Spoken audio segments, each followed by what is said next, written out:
Hari ini kita bahas bab muamalah, tapi yang berkaitan dengan hubungan sosial. Mudah-mudahan kita bisa saling berlapang hati di dalam berinteraksi antara satu dengan yang lain. Tabiat kita itu makhluk sosial. Itu fitrah kita, Pak. Artinya, hidup individualisme itu adalah hidup atau salah satu konsep yang nanti akan digunakan ketika manusia itu bertanggung jawab di akhirat, baru nafsi. Tapi selama kita hidup di dunia, kita kemudian memiliki fitrah hidupnya itu bersosial, berinteraksi. Namun, ada salah satu hal yang kemudian Allah firmankan dalam surat Sad, ayat ke-24. Jadi dalam hubungan interaksi muamalah, ya, dalam hubungan sosial kita, ada salah satu hal yang kemudian Allah sebut terkait dengan hal ini. Apa yang Allah firmankan? Wa inna kathiran minal khulata'i la yabghi ba'duhum ala ba'din illa alladhina amanu wa amilus salihati wa qalilum minhum. Dan sesungguhnya kebanyakan orang-orang yang bersyarikat, orang-orang yang berkumpul, yang bersosialisasi, sebahagian akan berbuat zalim kepada sebahagian yang lain. Illa alladzina amanu wa amilus salihat. Kecuali mereka yang beriman dan beramal saleh. Wa qalilum minhum. Tapi jumlah mereka sedikit. Maka kita paham ini Bapak Ibu sekalian, ya. Hubungan kita ini, apapun hubungan tersebut, Pak. Mau antum di kantor, satu RT, satu RW, satu tempat kerja, satu sekolahan, atau ikatan apapun yang mengikat kita, hatta satu masjid, Pak. Betul? Maka kemudian pasti terjadi sesuatu yang memunculkan terjadinya gesekan. Ya. Kita ini semakin kita berkumpul, semakin kita bersosialisasi, maka pasti ada gesekan.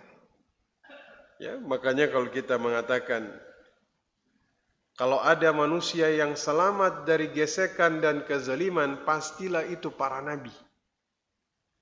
Kenapa? Saking bagusnya interaksi mereka dengan orang lain, tapi nyatanya Allah katakan wa kadzalika ja'alna likulli nabiyyin aduwwan minal mujrimin. Dan seperti itulah kami adakan bagi tiap-tiap nabi musuh bagi orang-orang yang berdosa, dan cukuplah Allah menjadi pemberi petunjuk dan penolong. Nabi yang segitu baiknya saja masih kemudian dizalimi. Apalagi kita, Pak. Betul? Nah, maka tidak ada seorang pun yang bisa selamat dari gangguan manusia, Pak. Sebaik apapun kita. Ya. Karena kita nggak bisa menuntut orang lain dari luar berbuat baik kepada kita. Kan nggak mungkin, Pak. Kita nggak bisa menuntut antum semuanya harus baik sama anak. Nggak mungkin.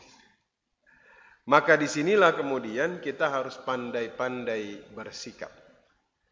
Menyikapi apa? Apapun yang muncul dari luar. Itu yang kemudian harus kita tampilkan. Harus kita tampilkan.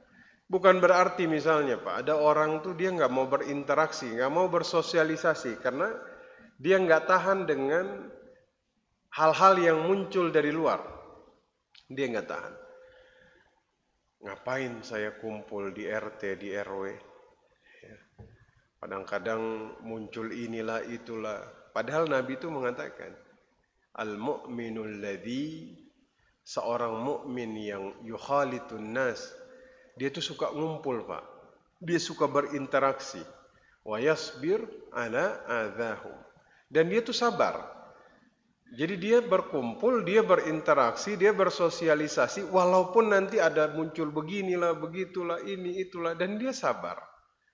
Kata Nabi, orang seperti ini, ya, dia itu dapat pahala lebih banyak daripada orang yang la yukhalitun nas. Dia tuh nggak mau kumpul, Pak. Diam aja di rumah, misalnya. Ya, dia nggak mau, misalnya. Mendingan saya di rumah daripada saya datang. Wala yasbiru ala adahum, karena dia nggak sabar. Dia nggak mau apa? Dia nggak mau bertemu temannya yang di luar. Ah, orangnya begini, orangnya begitu. Mendingan saya di rumah aja. Begitu. Kata Nabi, orang seperti ini kehilangan pahala yang besar. Jadi lebih baik orang yang ngumpul, bersosialisasi, berinteraksi satu dengan yang lain.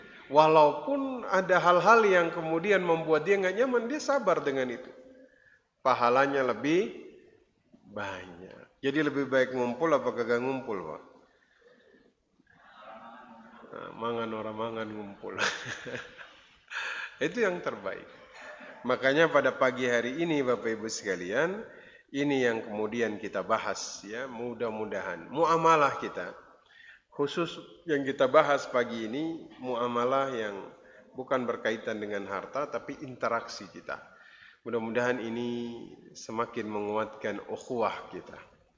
Amin ya rabbal alamin. Anggaplah hari ini kajian kita berkaitan dengan halal bihalal. Temuan pertama ba'da Ramadan. Nah, seorang sahabat itu mendatangi Nabi, "Ya Rasulullah, inna li qarabah asiluhum wa ya'ti'un wa yaqta'un fa uhsi." Ya Rasulullah, saya punya kerabat, ya. Saya sambung kekerabatan dengan dia, namun dia putuskan. Saya berbuat baik dengan dia, tapi dia balas keburukan kepada saya, ya. Jadi dia minta pandangan dari Nabi Sallallahu Alaihi Wasallam. Dia kasar kepada saya, namun saya maafkan dia. Jadi dia sambung, tapi diputuskan. Dia baik, tapi dibalas keburukan. Ya, sehingga dia bertanya kepada Nabi Sallallahu Alaihi Wasallam tentang hal ini. Apa jawab Nabi? Jika betul apa yang kamu katakan, ya, mereka tuh seperti menabur debu panas di atas kepalanya sendiri. Jadi kita tuh kalau ada dari kerabat kita pengen menyambung silaturahim yang terputus, terima Pak. Ya, itu sangat luar biasa sekali. Makanya memang kalau kita melihat Pak, kebiasaan kita itu punya hubungan yang erat dengan apa yang disabdakan oleh Nabi. Ya, man arada an yumidda lahu fi umri wa yubarik lahu fi rizqi falyattaqillah wal yasil rahim. Barang siapa yang ingin dipanjangkan umurnya, dilapangkan rezekinya, bertakwalah kepada Allah dan sambunglah silaturahim. Itulah kenapa kita punya kebiasaan halal bihalal pasca Ramadan, Lebaran. Kenapa? Ramadan takwanya udah dapat. Tinggal tambah satu lagi, maka umur dipanjangkan, rezeki dilapangkan. Apa itu? Menyambung silaturahim. Makanya ada istilah halal bi halal. Agar kita dapat dua hal sekaligus. Di Ramadan dapat takwanya, ba'da Ramadan dapat silah rahimnya.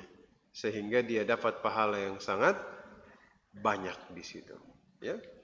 Mudah-mudahan kita dipanjangkan, dilapangkan, diberikan kebaikan kepada oleh Allah Subhanahu wa taala.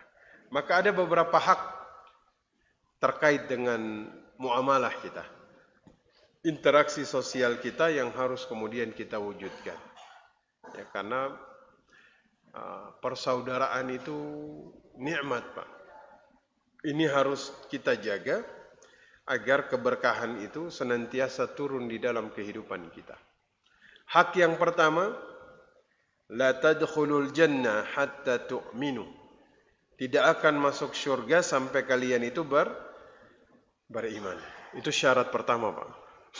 Jadi kalau ada orang itu mau sebaik apapun dia, mau semurah hatinya, mau sesopan atau akhlaknya sebaik apapun, kalau dia tidak beriman masuk surga? Enggak. Itu syarat pertama, Pak. La tadkhulul jannah hatta tu'minu. Kalian tidak masuk surga sampai kalian beriman. Wala tu'minu hatta tahabbu. Kalian tidak beriman sampai kalian saling mencintai satu dengan yang lain. Maka ini menjadi syarat pertama di dalam interaksi sosial. Apa itu? Saling berbuat baik sehingga menimbulkan rasa cinta antara satu dengan yang lain. Ya. Fa asbahtum bi ni'matihi ikhwana. Ini Allah tegaskan dalam surah Al-Imran. Ya. Lalu menjadilah kalian bersaudara karena nikmat Allah. Berarti kita itu bisa bertemu pada hari ini, bisa berkumpul Bapak Ibu dalam satu masjid ini, satu-satunya yang menyebabkan atau mengikat kita adalah nikmat Allah Subhanahu wa ta'ala. Jadi kita tuh bukan karena hal yang lain. Bukan karena kita sekampung. Di sini semuanya sekampung? Enggak. Ya. Bukan karena kita satu pekerjaan, di sini semuanya sekantor? Enggak. Bukan karena kita itu berasal dari latar pendidikan yang sama. Enggak, semua dari kita berasal dari satu latar belakang pendidikan yang sama. Tapi kita bisa bersaudara, kita bisa bersyarikat pada hari ini. Kata Allah, "Lau anfaqta ma fil ardi jami'an ma allafta baina qulubihim walakinallaha allafa bainahum." Kata Allah, walaupun engkau belanjakan seluruh hartamu, kekayaan yang ada di atas muka bumi, engkau tidak bisa menyatukan hati mereka. Akan tetapi Allah yang menyatukan hati-hati mereka. Masya Allah. Maka kita bersyukur Bapak Ibu sekalian. Ya. Kita tuh jadi bersaudara, kita tuh jadi bersyarikat.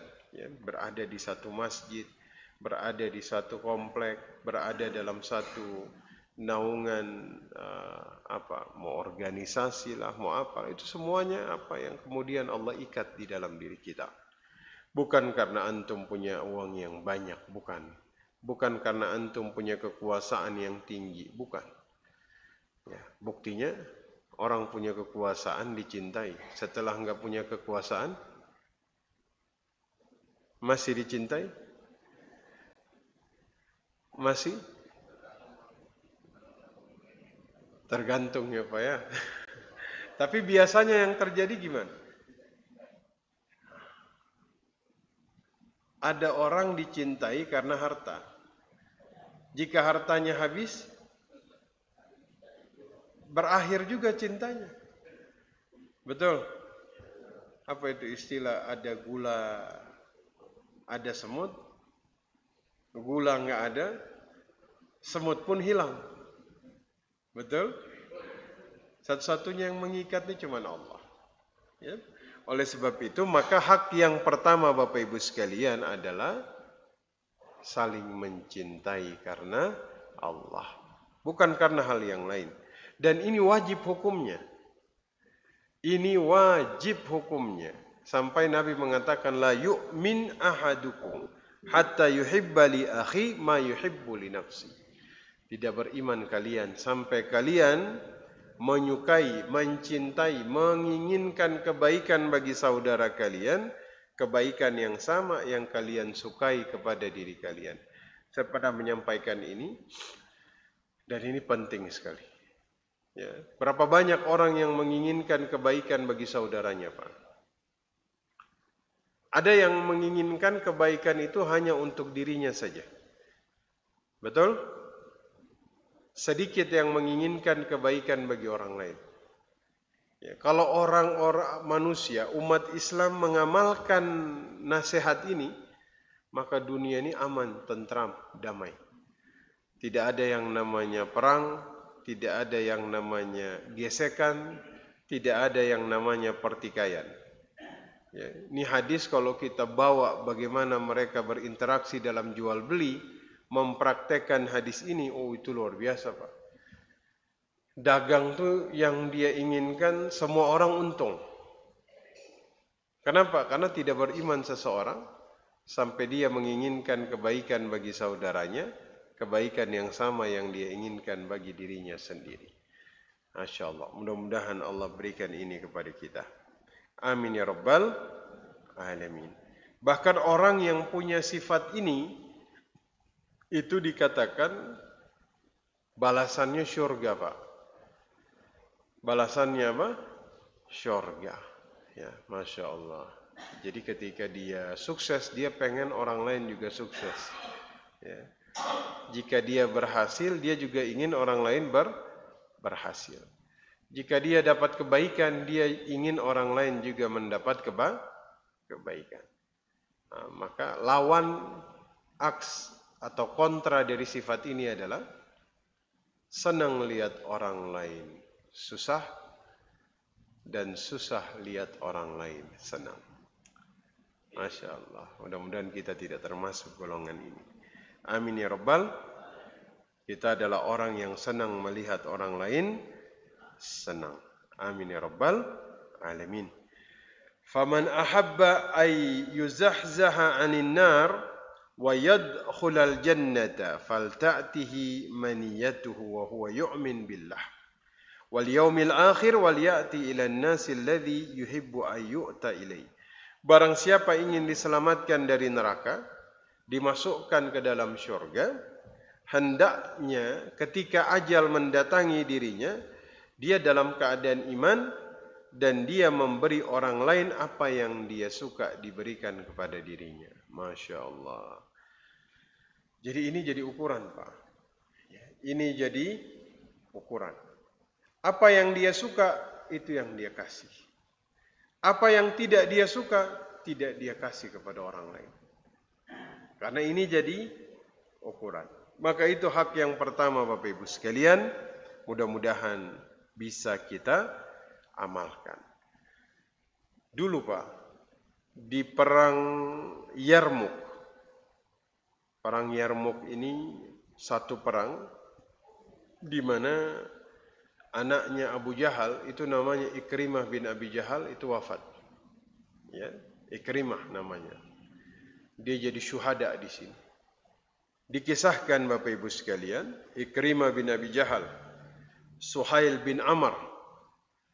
Ini nama-nama ini dulu awal-awal Islam, justru mereka ini termasuk yang paling menentang Islam. Tapi luar biasanya Pak, hidayah Pak ya. Dari yang menentang Islam, akhir hidupnya jadi syuhada semuanya. Allah kasih hidayah. Ikrimah, Suhail bin Amr, Al-Harith bin Hisham, ada dan beberapa orang saat itu. Jadi empat-empatnya ini kebetulan dalam keadaan apa? Sakratul maut. Kita tahu bahwa sakratul maut ini kondisi di mana manusia itu seakan-akan dia nggak minum 40 tahun. Hausnya luar biasa. Makanya dulu tuh kalau ada orang sakratul maut biasanya dikasih air.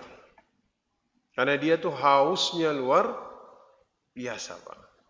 Ini kondisi pernah dialami oleh abangnya Ali bin Abi Thalib, Ja'far. Tapi di perang namanya Mu'tah. Waktu sudah sakratul maut dalam keadaan terluka, dikasih air ditolak. Ya. Ditolak itu karena beliau puasa. Jadi ingin menemui Allah dalam keadaan apa? Saum. Namun keempat orang ini, waktu lagi sakratul maut, tadi kan yang pertama hadisnya dikatakan, barang siapa ingin dibebaskan dari api neraka, dia kemudian dimasukkan ke dalam syurga. Satu, dia beriman kepada Allah. Dua, dia memberikan sesuatu yang dia sukai, dia berikan kepada saudaranya. Jadi empat-empatnya ini sudah terluka parah Pak. Udah parah. Saat itu kaum muslimin itu air tuh susah, Pak. Tapi karena airnya ini tinggal segelas, akhirnya dikasih ke tangannya Ikrimah. Ya. Ikrimah, waktu dia mau minum air tersebut, ini padahal dalam keadaan sakratul maut, Pak. Dia tuh ngelihat Suhail bin Amr itu di samping, padahal cuman matanya tuh ngelihat air di tangannya Ikrimah. Ya, lagi-lagi Pak, orang sakratul maut itu seperti 40 tahun gak minum, Pak. Ini Ikrimah, dia menggeser gelas ini kepada Suhail bin Amr. Suhail bin Amr, waktu gelas sudah di hadapan dia, mau dia angkat gelas itu, dia ngeliatin orang samping Al-Harith. Seperti menginginkan gelas tersebut, dia geser kepada Al-Harith bin Hisham. Sampai di Al-Harith, dia pegang gelas itu, dia lihat orang yang sebelah, dia geser ke orang yang sebelah. Bapak Ibu tahu, empat-empatnya meninggal dan air itu tidak disentuh oleh satupun di antara mereka. Airnya tetap utuh. Berarti satu dengan yang lain dalam keadaan yang sudah sakratul maut masih tetap mengamalkan nasihatnya baginda Nabi Muhammad sallallahu alaihi wasallam. Masya Allah. Mudah-mudahan kita bisa seperti ini, Pak. Artinya dia suka, bukan suka lagi, Pak. Dia butuh segelas air dalam kondisi tersebut. Tapi ketika dia lihat saudaranya butuh, dia kasih kepada saudaranya. Ini air nggak ada yang diminum satupun, empat-empatnya meninggal di situ. Masya Allah. Mudah-mudahan kita minta kepada Allah agar kemudian kita punya sifat-sifat seperti ini. Amin ya rabbal alamin. Yang kedua, hak yang harus kita penuhi dalam interaksi sosial kita adalah menahan diri dari kejelekan-kejelekan saudara kita. Menahan diri. Ini luar biasa, karena syaitan itu sering kemudian menggoda kita untuk menyebutkan kejelekan-kejelekan dari saudara kita. Ya. Ar-rajul idza haddatha ar-rajul bihaditsin thumma iltafat anhu fahiya amanah. Jadi dalam satu hadis disebutkan dalam Sunan Abu Daud, ya, jika seseorang mengabarkan khabar kepada saudaranya, kemudian dia berpaling dari khabar tersebut, maka itu adalah amanah yang sudah dia pegang. Ini luar biasa, Pak. Dia mendapat khabar, tapi dia berpaling dari khabar tersebut. Jika dia tahu ini khabar yang kemudian tidak baik, karena ini amanah. Menjaga amanah adalah kewajiban. Ya. Dia dapat satu khabar, minimal dia rahasiakan. Sampai kepada dia, tidak dia ceritakan kepada orang lain. Ya. Ini realitas Bapak Ibu sekalian. Kadang ketika datang kabar, kita nggak berpaling, minimal kita rahasiakan. Kadang-kadang tidak kita rahasiakan, tapi kita kabarkan ke grup WhatsApp. Ini godaan terbesar kita di antara satu dengan yang lain berkaitan dengan aib, Pak. Ya. Hak seorang muslim adalah menjaga aib saudaranya. Ya. Jaga aib saudaranya. Wajib hukumnya. Kita tuh saling menjaga kehormatan satu dengan yang lain. Ya, misalnya Bapak Ibu suatu saat ketemu saudara, teman, dia mengucapkan sesuatu yang tidak baik, ya, kita simpan, Pak, rahasiakan. Karena menjaga kehormatan saudara semuslim itu hukumnya apa? Wajib. Hukumnya apa? Wajib. Ya, dan ini zaman sekarang, Pak. Mencari kesalahan, mencari aib, itu jadi profesi. Betul? Iya, sekarang tuh di medsos itu ada orang yang mencari aib dan menyebarkan aib orang lain dan dia dapat duit dari situ. Dia dapat uang dari situ, Pak. Padahal dalam Islam aib jangan dicari. Kalau ketemu berpaling atau rahasiakan. Zaman sekarang aib itu dia apa? Dicari. Sudah dicari, tidak dirahasiakan, tapi kemudian disebarkan. Semoga Allah memberikan kepada kita kekuatan untuk menjaga aib satu dengan yang lain. Ya. Hak yang ketiga, zan, husnuzan, berbaik sangka antara satu dengan yang lain. Ya. Ijtanibu katsiran minaz-zan inna ba'da-zanni itsmun. Jauhi kebanyakan prasangka, dan kata Allah sesungguhnya sebagian prasangka itu dosa, Pak. Jadi antum, saya kalau punya prasangka di dalam pikiran kita ada 10 prasangka. 5-nya itu dosa. Berarti prasangka itu sebagian prasangka yang ada dalam pikiran kita, kata Allah, setengahnya itu dosa. Setengahnya dosa. Kalau kita tahu prasangka ini setengah dari prasangka itu adalah dosa, maka perbaiki prasangka ini menjadi prasangka yang baik kalau tidak kita berdosa semuanya. Ya. Prasangka ini sesuatu yang sangat membahayakan Bapak Ibu. Wa iyyakum wazan, hati-hati dengan prasangka, Pak. Ya. Fa inna zan akdzabal hadits. Kata Nabi, sesungguhnya perkataan yang paling dusta adalah prasangka. Ya padahal ini baru prasangka, Pak. Hadis ini kan perkataan.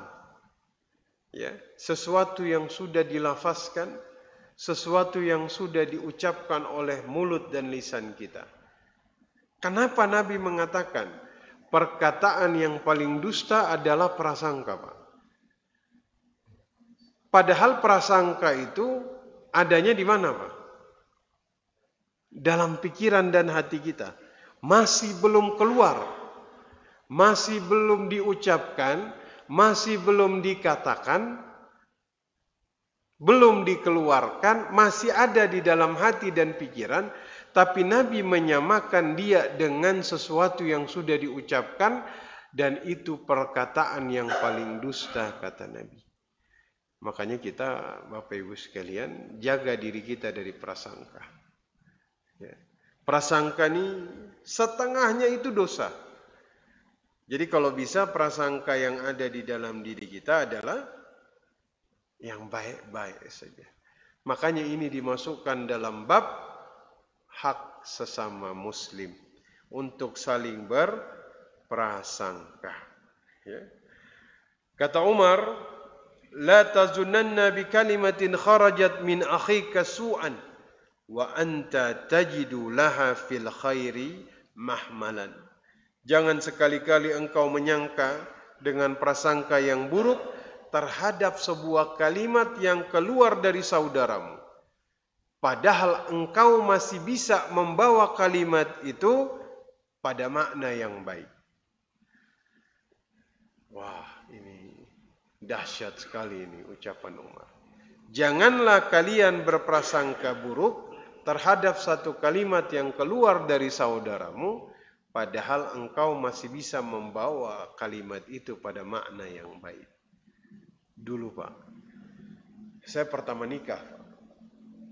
Ini dari timur, datang ke Tangerang. Saya sebelum nikah tuh nggak pernah injak kota Tangerang, Pak.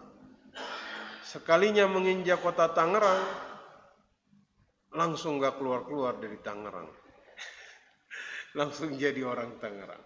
Pertama kali, saya ingat sama kerabat istri. Kita lagi jalan, ya, mungkin baru 1 minggu menikah. Saya tanya sama kerabatnya ini, dia lagi bawa mobil, kita mau makan di mana? Ya. Kemudian dijawab bodoh begitu. Jawabannya itu apa? Bodoh. Wih, saya dibilang bodoh ini. Padahal maksudnya bodoh di sini terserah begitu. Kalau kalimat ini langsung saya maknai saat itu juga, sudah prasangka buruk saya.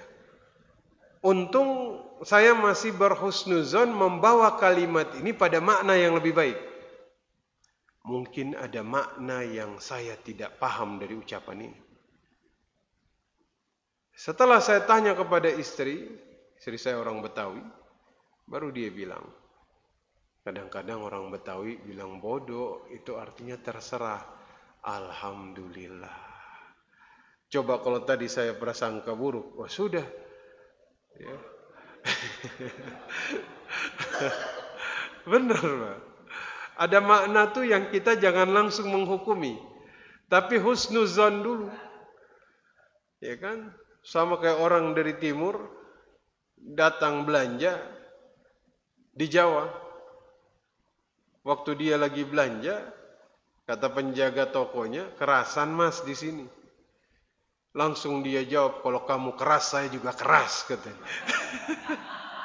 Padahal maksud orang kerasan Mas di sini, betah di sini begitu kan. Disangkanya keras begitu. Dia dijawab, kalau kamu keras saya juga keras, katanya.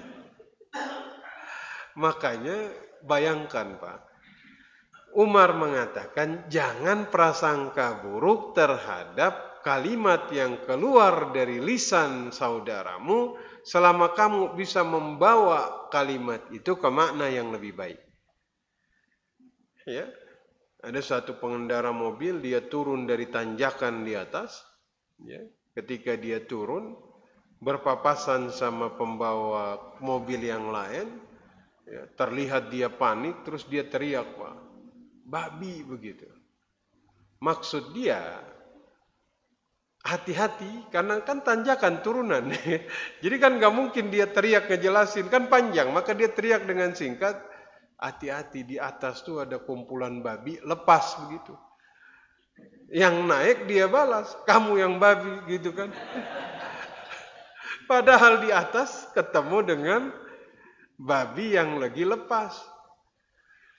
Bayangkan Pak, bagaimana Islam ngajarin kita. Jangan kita langsung berprasangka buruk terhadap kalimat yang keluar dari lisan saudaramu selama kamu masih bisa bawa ke makna yang lebih baik.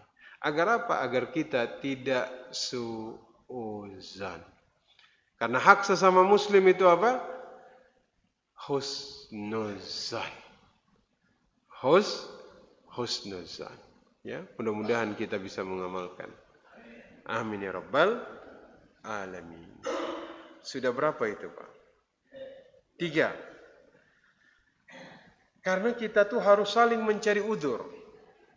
Harus saling apa? Mencari udzur. Al-mu'min yatlubul ma'adzir. Seorang mukmin itu adalah mukmin yang mencarikan udzur bagi saudaranya. Cari udzur untuk membenarkan dia.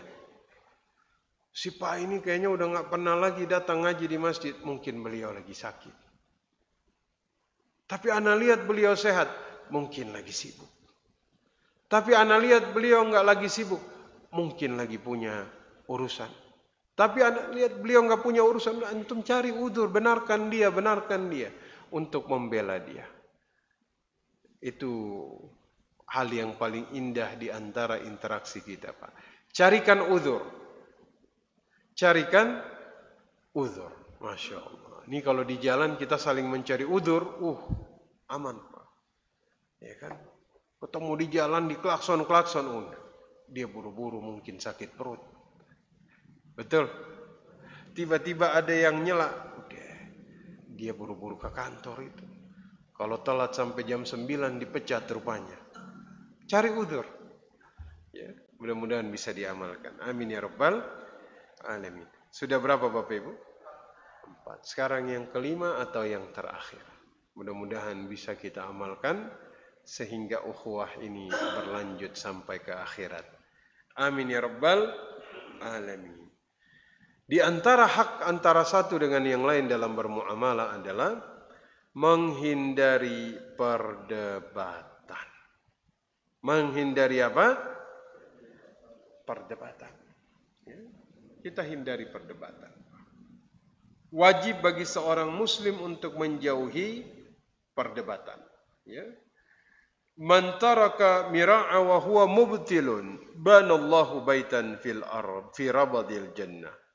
Man taraka al-mira'a wa huwa muhiqqun banallahu lahu baitan fi a'lal jannah. Barang siapa meninggalkan perdebatan sementara dia ada di atas kebatilan, dia salah. Karena dia tahu dia salah, dia tinggalin itu perdebatan. Ini ana salahin. Udah ana tinggalin aja. Tinggalkan perdebatan sementara dia salah.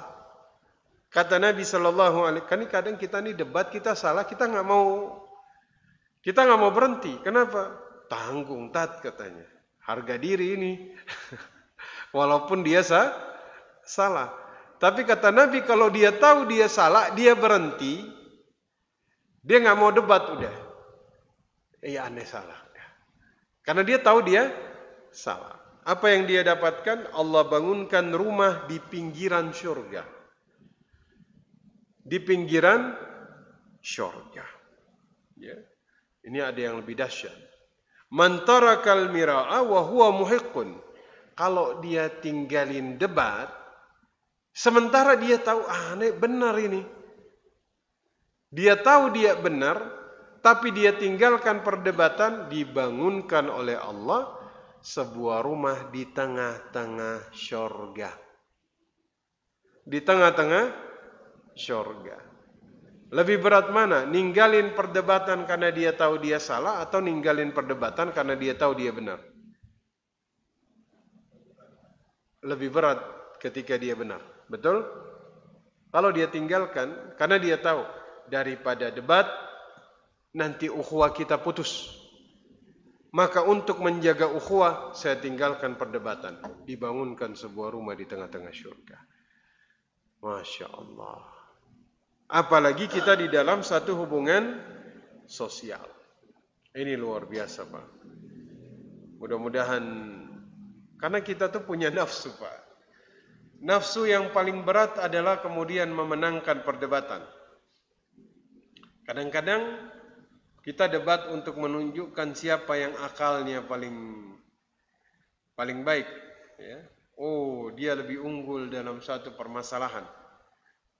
Sehingga dia harus menampakkan itu agar kemudian menunjukkan kepintarannya.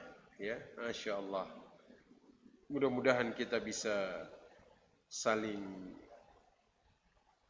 berlapang-lapang hati Bapak Ibu sekalian. Amin ya Rabbal Alamin. Apalagi debat dalam masalah fikih Pak. Fikih itu luas Pak. Butuh kelapangan hati untuk kemudian bisa memahami. Ya. Kalau hati kita sempit, kita akan sulit memahami fikih di dalam syariah. Saya kira itu untuk memulai kajian kita pasca Ramadan. Izin hari ini kita membahas interaksi kita dalam muamalah, menunaikan hak sesama muslim. Mudah-mudahan ini menjadi asbab Allah melapangkan, memanjangkan umur kita semua. Amin ya Rabbal Alamin. Sekali lagi taqabbalallahu minna wa minkum. Mohon maaf lahir batin. Silakan.